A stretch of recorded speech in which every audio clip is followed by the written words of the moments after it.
కర్ణాటకలోని చిక్బల్లాపూర్ పోలీసులు ఓ కాల్ రాగానే వెంటనే ఓ ఇంటికెళ్లారు. ఓ మహిళను దొంగలు గొంతు కోసి హత్య చేశారు.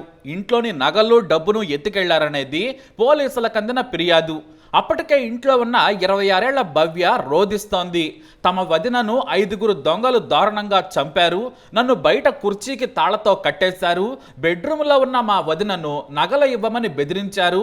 ఆమె ఇవ్వనంటే గొంతు కోసి చంపేశారని ఏడుస్తూ చెప్పింది. ఇదిగో చూడండి, నన్ను కూడా కత్తితో గాయపరిచారని చూపించింది కూడా.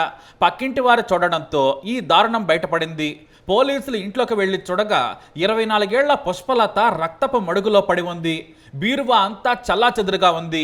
ఆమె ఒంటిపై బంగారు మంగళసూత్రం, మరో ఖరీదైన నగ, చెవి లోలాకులు, చేతికి ఉన్న ఉంగరం కూడా దోచుకున్నారు. తన చేతికున్న రింగును కూడా ఎత్తుకెళ్లారని భవ్య పోలీసులకు చెప్పింది. అయితే మృతురాలు పుష్పలత తల్లిదండ్రులు మాత్రం ఇది కుటుంబ సభ్యులు చేసిన హత్యనని ఆరోపిస్తూ ఫిర్యాదు చేశారు. జిల్లా ఎస్పీ ఆదేశాలతో విచారణ మొదలైంది. భవ్య ఆసుపత్రిలో చేరింది. తన వదిన మరణంతో ఆమె మరింత కుంగిపోయింది. అయితే ఈ హత్య జరిగినప్పుడు ఎవ్వరూ ఇంట్లో లేరు. భవ్య, ఆమె వదిన పుష్పలత మాత్రమే ఉన్నారు. ఇంట్లోని వారంతా కూడా అరుణాచలం దైవ దర్శనానికి వెళ్లారు. అయితే ఈ పుష్పలత కూడా తన అత్తమామతో కలిసి ఉండడం లేదు. భర్తతో కలిసి కాస్త దూరంగా వేరే ఇంట్లో కాపురం పెట్టింది. కొన్నాళ్లుగా అత్తాకోడలకు పడడం లేదు. గొడవలొద్దని వేరే దగ్గర ఉంటూ ఉన్నారు. అయితే భర్త తన తల్లిదండ్రులను తీసుకుని గుడికెళ్ళాడు. కానీ భార్యను తీసుకెళ్లలేదు. ఇంటి దగ్గర భవ్య మాత్రమే ఉంది. దీంతో నువ్వు ఒంటరిగా ఇంట్లో ఏం పడుకుంటావు, మన ఇంటికి వచ్చి విలువైన బంగారం తెచ్చుకో, మళ్ళీ దొంగలుంటారు, ఇంటికి తాళం వేసి వస్తే దొంగల పడొచ్చని బెదరగొట్టింది. దీంతో ఆమె ఖరీదైన నగలు కూడా మెడలో వేసుకుని సాయంత్రం పూట అత్తగారింటికి చేరుకుంది. వదిన మరదళ్ళిద్దరూ కూడా వంట చేసుకుని తిని పడుకున్నారు.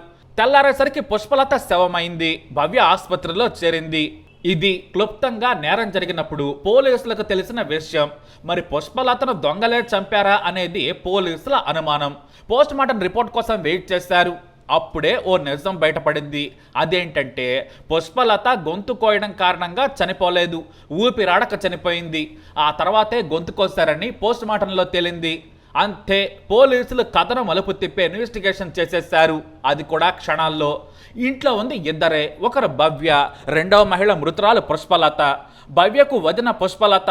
ఆమెకు పెళ్ళే 2 ఏళ్లవుతోంది. భర్త భరత్, పుష్పలత అన్యోన్య దంపతులు. భర్త మీద ఎలాంటి ఫిర్యాదు లేదు. ఇక అత్తకు కోడల పుష్పలతకు పడడం లేదు. ఇది ఒక యాంగిల్. రెండోది భవ్య. ఈ భవ్యది దివ్యమైన అక్రమ బంధాల చరిత్ర. భవ్యకు హొసకోటకు చెందిన వ్యక్తితో పెళ్ళయింది. అత్తగారింటికి వెళ్ళింది. అయితే ఆమె భర్తకు ఓ దగ్గర స్నేహితుడున్నాడు. తరచూ వారింటికి వచ్చేవాడు. అలా వస్తున్న క్రమంలోనే కత్తిలా ఉన్న కారు డ్రైవర్తో కనెక్షన్ పెట్టుకుంది భవ్య. భర్త పనికెళితే తాను ప్రియుడిని పిలిపించుకొని పనిలోకి దిగేది. ఇలా జరుగుతూ ఉండగానే ఓ రోజున రెడ్ హ్యాండెడ్గా దొరికిపోయింది. భయంకరమైన బిజీ పనిలో ఉన్నప్పుడు భర్త చూశాడు. ఆ ఘోరాన్ని చూడలేక స్నేహితుడి మీద చేయి చేసుకున్నాడు. భార్యను కూడా కొట్టాడు. ఆ తర్వాత భవ్య తల్లిదండ్రులు సోదరుడైన భరత్కు ఫోన్ చేసి చెప్పాడు భవ్య భర్త. కానీ ఆ మరునాడే లవర్తో లేచిపోయింది భవ్య. ఇంకేముంది, భర్త మాత్రం పేడ విరగడైందనుకున్నాడు. తన అత్తమామలకు ఫోన్ చేసి నాకు ఆమెతో ఇక సంబంధమే లేదు, ఇలాంటి నీచురాలని నాకంటగట్టారేంటని మధ్యవర్తులతో కూడా చెప్పించాడు.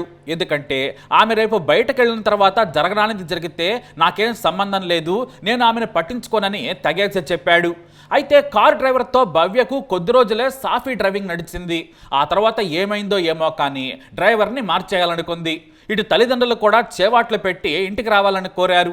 ఇంకేముంది, పీరియడ్ని వదిలేసి ఇంటికి వెళ్ళిపోయింది. అయితే లవర్తో లింకు బాగానే కలుపుకుంది. కానీ దాన్ని తెంచుకోవటం మాత్రం ఆమె వల్ల కాలేదు.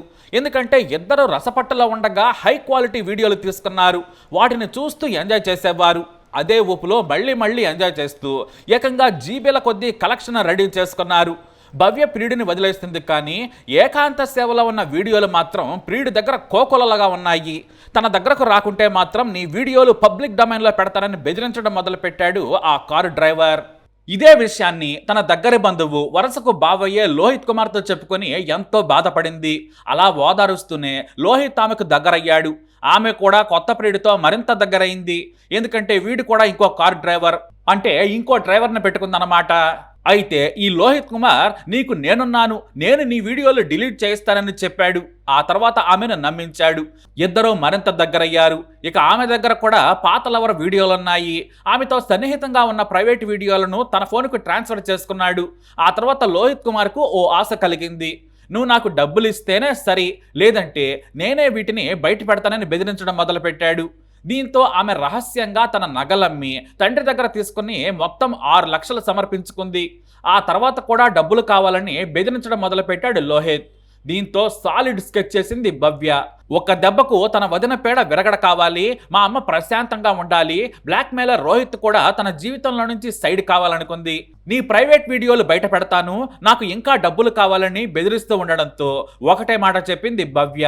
నా దగ్గర రూపాయి లేదు, మా వదిన దగ్గర కావలసినంత బంగారం ఉంది, నువ్వు ఆమెను చంపి తీసుకెళ్ళు, నేను సాయం చేస్తానని లోహిత్కు చెప్పింది భవ్య.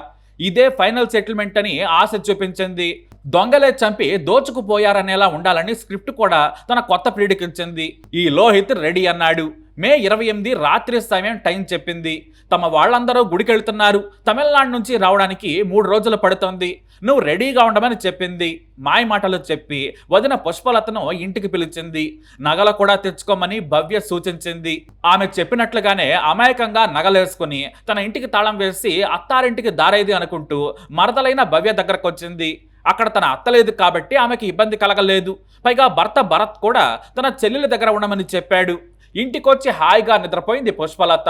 అర్ధరాత్రి దాటిన తర్వాత ప్రియుడు లోహిత్ కోసం తలుపు తీసి ఉంచింది. ప్రియుడు లోహిత్ రానే వచ్చాడు. ఇద్దరూ కలిసి నిద్రలో ఉన్న పుష్పలతను దిండుతో అదిమి చంపారు. ఆ తర్వాత ఆమె ఒంటిపై నగలు దోచుకున్నారు. వాటన్నింటినీ లోహిత్ జేబులో వేసుకున్నాడు. అయితే దొంగలు దోచుకున్నట్లుగా ఉండాలని పుష్పలత గొంతును లైట్గా కోశారు. లోహిత్ వెళ్లేటప్పుడు భవ్యను కుర్చీకి కట్టేశాడు. ఆమెకు చిన్న చిన్న కత్తిగాయాలు చేసి తలుపులు బార్లా తెరిచిపోయాడు. అలాగే వెళుతుంటే నా ఉంగరం కూడా తీసుకో, లేదంటే నా మీద డౌట్ వస్తుందని భవ్య తన ఉంగరం కూడా ఇచ్చేసింది. ఇక ఉదయం పక్కింటి మహిళ ఏదో పని రావడంతో కుర్చీలో కట్టేసి నిద్రలో ఉన్న భవ్యను చూసి కేకలేసింది. ఆ తర్వాత కేసు పోలీసుల వరకు వెళ్ళింది.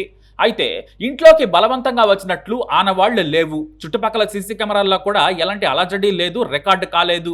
దీంతో భవ్యను పదే పదే తమదైన శైలిలో ప్రశ్నించారు పోలీసులు. ఆమె రాత్రి సమయంలో లోహిత్కు పెట్టిన మెసేజ్లు కూడా కనిపించాయి. దీంతో లోహిత్ను కూడా పట్టుకుని 4 తంతే ఈ కహాని అంతా బయటపడింది. భవ్యనే లోహిత్తో కలిసి పుష్పలతను చంపిందని తేల్చారు. అయితే ఈ కేసులో పుష్పలత అత్తా మామల యాంగిల్లో కూడా విచారణ చేస్తూ ఉన్నారు. వారికి తెలిసే ఈ హత్య జరిగిందా అనేది తేల్చే పనిలో పడ్డారు. ఎందుకంటే కోడలకి అత్తకి పడదు కాబట్టి ఆమెను వదిలేసి వెళ్లారు. పుష్పలత అత్తమామల మాత్రం తన అల్లుడు భరత్ మంచివాడే అని అంటున్నారు. కానీ అన్ని యాంగిల్స్ లో విచారణ చేస్తున్నట్లు ఎస్పీ మీడియాకు తెలిపారు. హత్య జరిగిన 24 గంటల్లోనే ఈ కేసును ఛేదించారు పోలీసులు. మరి భవ్యకి ఎలాంటి శిక్ష పడాలి, మీ అభిప్రాయాన్ని కమెంట్ ద్వారా తెలియజేయండి. ఈ వీడియోపై అప్డేట్స్ కోసం మా ఈ ఛానల్ ఫాలో అవ్వండి, తప్పకుండా సబ్స్క్రైబ్ చేసుకోండి.